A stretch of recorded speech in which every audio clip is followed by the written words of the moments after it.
Hey everyone, I'm here to do a quick tutorial on how to export MP3s from Ableton. This is a useful tool for if you want to send your team the arrangement so that they can practice with clicks and cues and the actual arrangement for Sunday.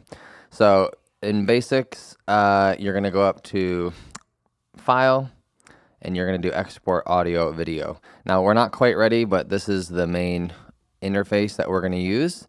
A couple settings we want to have set here. We want to select master tracks.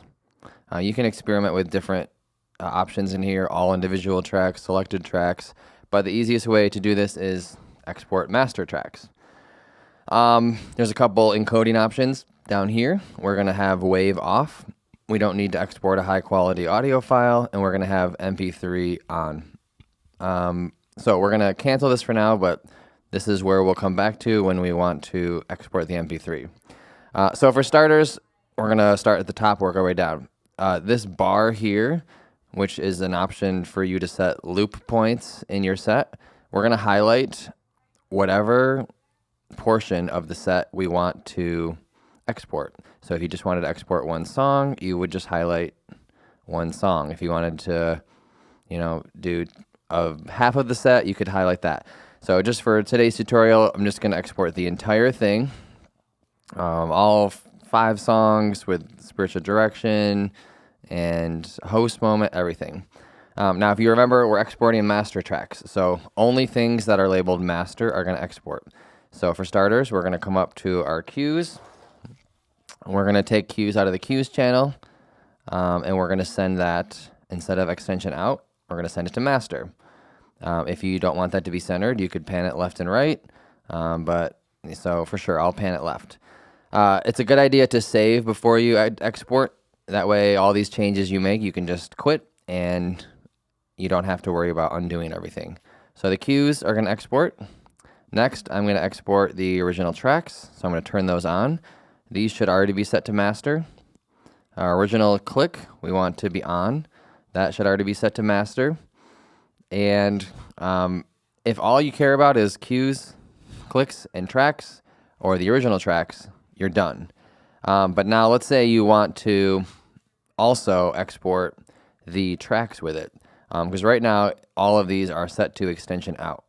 So what we're going to do for each song as well is we're going to highlight the songs, tracks, expand them, change them all to master. If you highlight them all at once, you can do them all at the same time. And now, only if they're on will they export. So if you're trying to export just the tracks, you could turn off the original track and export, your select track arrangements for the day. But you'll go through the songs that you'd like to do this for, making sure that all of the individual tracks that you want people to hear are selected at master. So for now, I won't, just for time's sake, I won't do all of this, but you get the idea.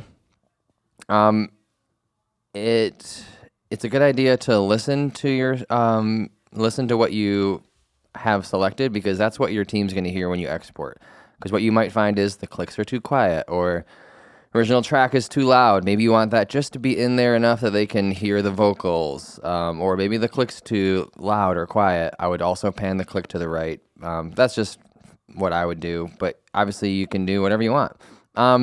As we get ready to export, now that all of our tracks are routed to master, clicks and cues are routed to master, we're simply going to select our bar at the top. You can see that it's now highlighted all of the timestamp that we're going to be exporting, and we're going to File, Export Audio Video, and you can even see here the render is going to start at 111, and it's going to end at 1622. So we're basically exporting 1622 measures of music, and if I were to, change my bar here, it's going to be at 193 now when I export. 193. So you could manually enter the information here if you kind of knew exactly what you were wanting, but it's easier just to highlight the items that you want to export and then hit Export Audio Video. You're going to click Export, and the longer, you can, name it, whatever you want. Send an export. The longer your export, the longer this render will take. And so you can see 1600 some odd measures is going to take maybe just a couple minutes. There's a couple sequences of this, and this window will disappear when it's all done. And that is how you export MP3s for your team to practice with the exact arrangement that you're doing. It's a good idea to make sure your keys are set, especially between the master tracks and the multi-tracks if you're going to be using both of those, because it's painful when they're not aligned. If you have any questions, feel free to reach out.